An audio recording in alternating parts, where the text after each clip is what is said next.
ओम शांति। ओम शांति। ओम शांति। 14-10-23 प्रातः मुरली। ओम शांति। बाप दादा मधुबन। मीठे बच्चे आज्ञाकारी बनो। बाप की पहली आज्ञा है अपने को आत्मा समझ बाप को याद करो। प्रश्न है, आत्मा रूपी बर्तन अशुद्ध क्यों हुआ है? उसको शुद्ध बनाने का साधन क्या है? उत्तर है, वाहियात बातों को सुनते और सुनाते आत्मा रूपी बर्तन अशुद्ध बन गया है। इसको शुद्ध बनाने के लिए बाप का फरमान है, hear no evil see no evil. एक बाप से सुनो, बाप को ही याद करो तो आत्मा रूपी बर्तन शुद्ध हो जाएगा। आत्मा और शरीर दोनों पावन बन जाएंगे। गीत है, जो पिया के साथ है आनंद की बरसात है। ओम शांति। ओम शांति का अर्थ तो बच्चों ने समझा हुआ है। बच्चों को घड़ी घड़ी पॉइंट्स दी जाती है, जैसे घड़ी घड़ी कहा जाता है बाप और वर्षे को याद करो। यहाँ कोई मनुष्य की याद नहीं है। मनुष्य की व किसी देवता की याद दिलाएंगे। पारलौकिक बाप की याद कोई दिला न सके, क्योंकि बाप को कोई जानते नहीं। यहाँ तुमको घड़ी घड़ी कहा जाता है अपने को आत्मा समझ बाप को याद करो। जैसे बाप को बच्चे होते हैं तो सब समझ सकते हैं यह बाप से वर्षा लेने आया है। फिर उनको बाप और वर्षा याद रहता है। यहाँ भी ऐसे है। जरूर बच्चे बाप को जानते नहीं हैं, इसीलिए बाप को आना पड़ता है। जो बाप के साथ है उन्हों के लिए यह ज्ञान की बरसात है। वेद शास्त्रों में जो ज्ञान है वह सब है भक्ति मार्ग की सामग्री। जप तप दान पुण्य संध्या गायत्री आदि जो कुछ करते हैं वह सब है भक्ति मार्ग की सामग्री। सन्यासी भी भक्त हुए। पवित्रता बगैर कोई शांति धाम में जा नहीं सकते, इसीलिए वह घर बार छोड़ जाते हैं। परंतु सारी दुनिया तो ऐसे नहीं करेगी। उन्हों के इस हठ योग की भी ड्रामा में नूंद है। तुम बच्चों को राजयोग सिखलाने कलप कलप एक ही बार आता हूँ। मेरा और कोई अवतार होता नहीं है। रिनकारोनेशनल ऑफ गॉड वह हुआ ऊंचे ते ऊंच, फिर रीइनकारनेशन ऑफ जगत अम्बा और जगत पिता भी जरूर होने चाहिए। वास्तव में रीइनकारनेशन अक्सर सिर्फ बाप से ही लगता है। सदगति दाता एक ही बाप है। यूं तो हर एक चीज फिर से रीइनकार्नेट होती है। जैसे अभी भ्रष्टाचार है तो कहेंगे भ्रष्टाचार रीइनकार्नेट हुआ है, फिर से भ्रष्टाचार हुआ है, फिर से शिष्टाचार आएगा। रीइनकार्नेट तो हर चीज का होता है। अभी पुरानी दुनिया है, फिर नई दुनिया आएगी। नई दुनिया के बाद कहेंगे फिर से पुरानी दुनिया आनी है। यह सब बातें बाप बैठ समझाते हैं।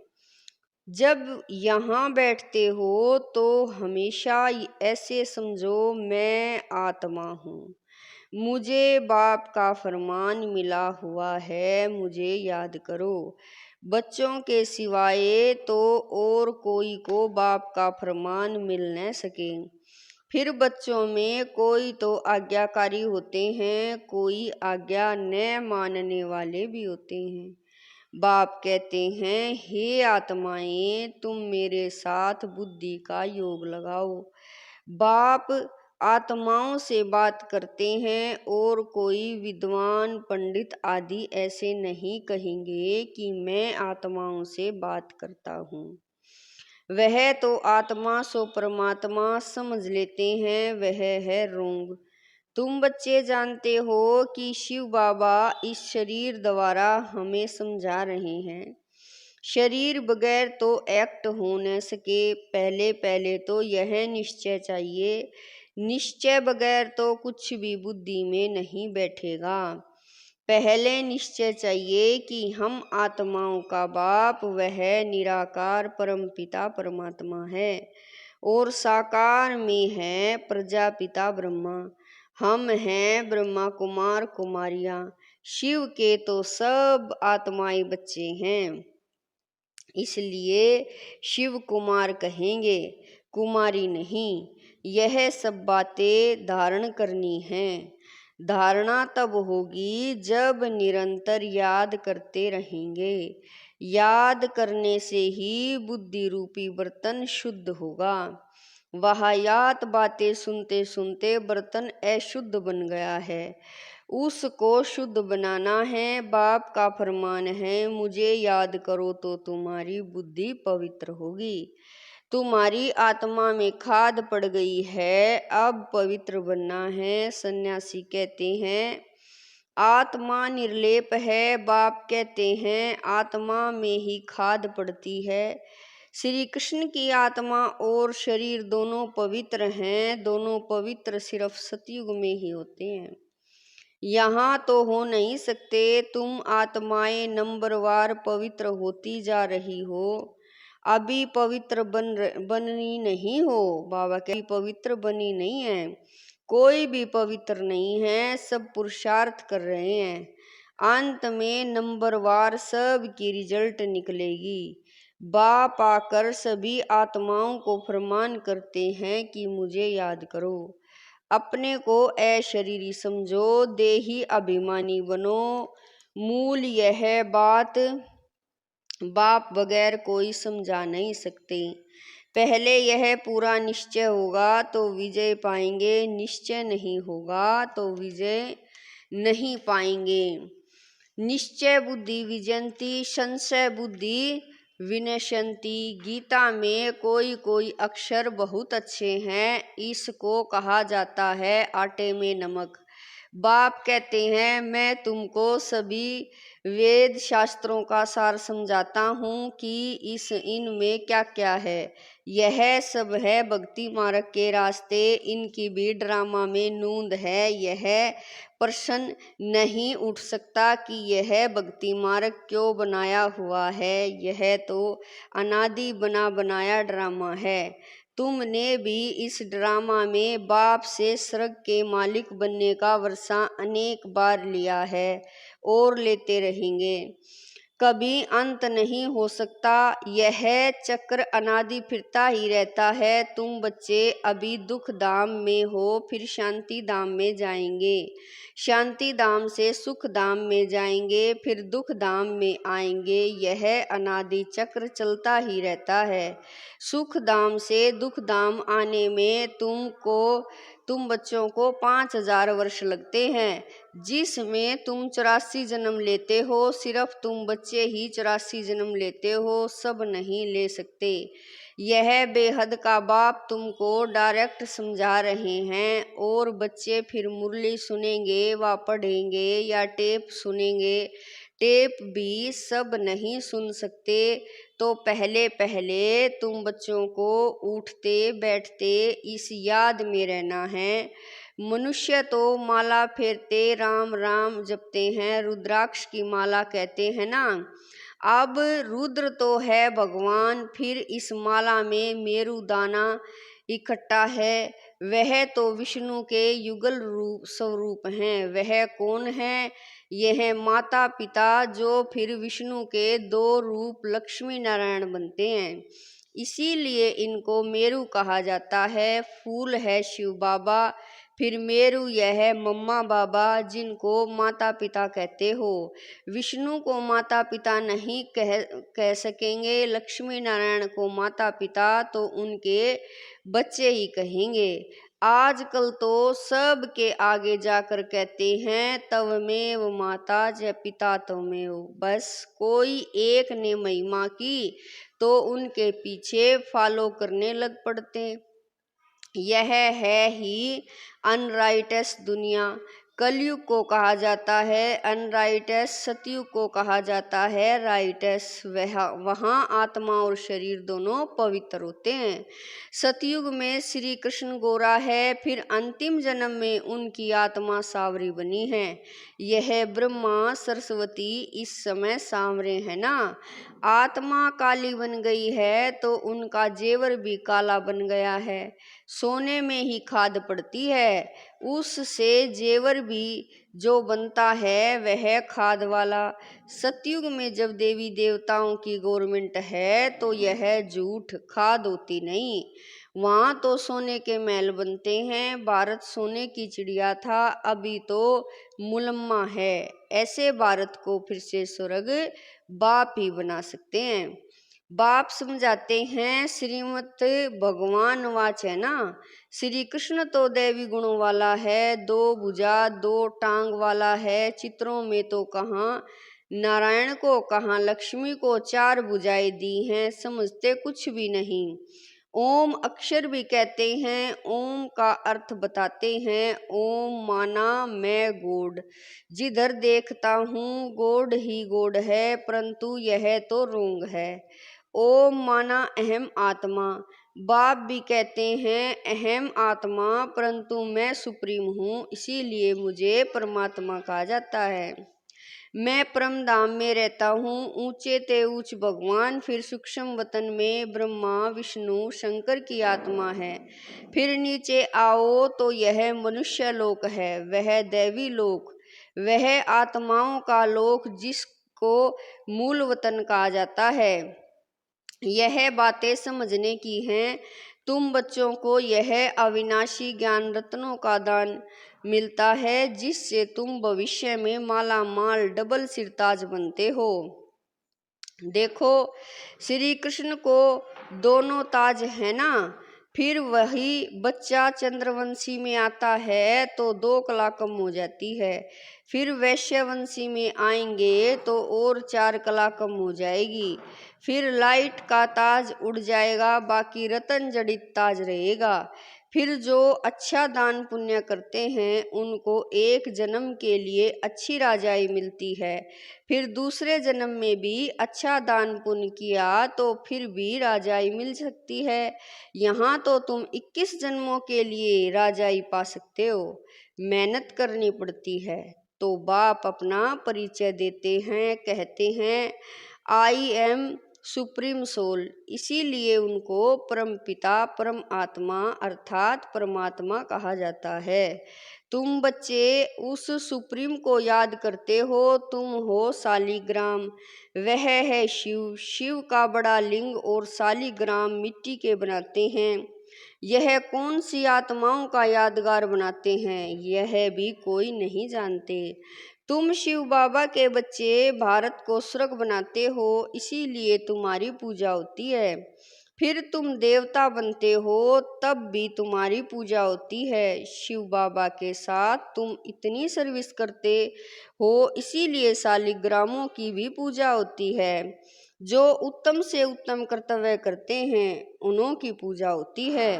और कलयुग में जो अच्छा काम करते हैं उन्हों का यादगार बनाते हैं। कल्प कल्प बाप तुम बच्चों को सारे सृष्टि का राज समझाते हैं, अर्थात तुम्हें स्वदर्शन चक्रधारी बनाते हैं। स्वदर्शन चक्र विष्णु को नहीं हो सकता, वह तो देवता बन गया। यह ज्ञान सारा तुमको है। फिर लक्ष्मी नारायण बनेंगे तो यह ज्ञान नहीं रहेगा, वहाँ तो सब सदगति में हैं। तुम बच्चे यह ज्ञान अभी ही सुनते हो, फिर राजाई पा लेते हो। स्वर्ग की स्थापना हो गई, फिर ज्ञान की दरकरार नहीं रहती। बाप आकर अपना और रचना का पूरा परिचय देते हैं। सन्यासियों ने माताओं की निंदा की है, परंतु बाप आकर माताओं को उठाते हैं। बाप यह भी समझाते हैं कि यह सन्यासी न होते तो भारत काम चिता पर बैठे एकदम खाक हो जाता। जब देवी देवता वाम मार्ग में गिरते हैं तो उस समय अर्थ एक बड़ी जोर की होती है, फिर सब नीचे चला जाता है और खंड आदि तो होते नहीं, भारत ही होता है। इस्लामी आदि तो पीछे आते हैं, तो फिर वह सतयुग की चीज़ें यहाँ बाबा कह रहे हैं, वह सतयुग की चीज़ें यहाँ रहती नहीं। तुम जो सोमनाथ का मंदिर देखते हो वह कोई वैकुंठ का नहीं है, यह तो भक्ति मार्ग में बना है, जिसको मोहम्मद गजनवी आदि ने लूटा। बाकी देवताओं के महल आदि सब अर्थवेक में गायब हो जाते हैं। ऐसे नहीं कि महल के महल नीचे गए हैं वही फिर ऊपर आ जाएंगे, नहीं, वह तो अंदर ही टूट फूट सड़ जाते हैं। फिर उसी समय खोदते हैं तो कुछ न कुछ मिलता है, अभी तो कुछ भी नहीं मिलता है। शास्त्रों में कोई यह बातें नहीं है। सदगति दाता है ही एक बाप। पहले पहले तो यह निश्चय चाहिए, निश्चय में ही माया विघन डालती है। कहते हैं भगवान कैसे आएगा, अरे शिव जयंती है तो जरूर आए होंगे।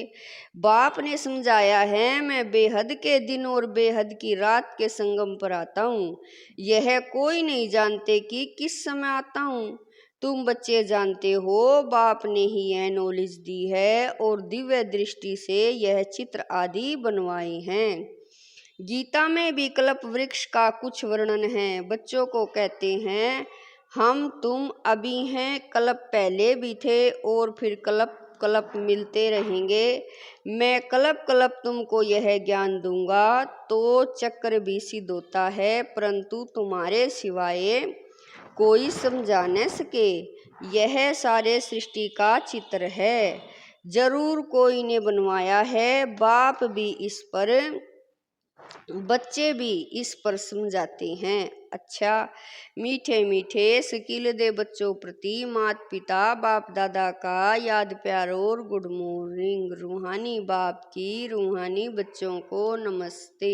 हम रूहानी बच्चों की रूहानी माता पिता बाप दादा को दिलवा जान शिकवा प्रेम से याद प्यार गुड मॉर्निंग नमस्ते ओम शांति। मेरे बाबा लाख लाख शुक्रिया मेरे बाबा। धारणा के लिए मुख्य सार है। नंबर 1, हर बात में विजय का आधार निश्चय है, इसीलिए निश्चय बुद्धि जरूर बनना है। सदगति दाता बाप में कभी संशय नहीं उठाना है। नंबर 2, बुद्धि को पवित्र व शुद्ध बनाने के लिए अशरीरी बनने का अभ्यास करना है। वाहियात व्यर्थ बातें न सुननी है न सुनानी है। वरदान है, बेहद के स्मृति स्वरूप द्वारा हद की बातों को समाप्त करने वाले अनुभवी मूर्त भवे।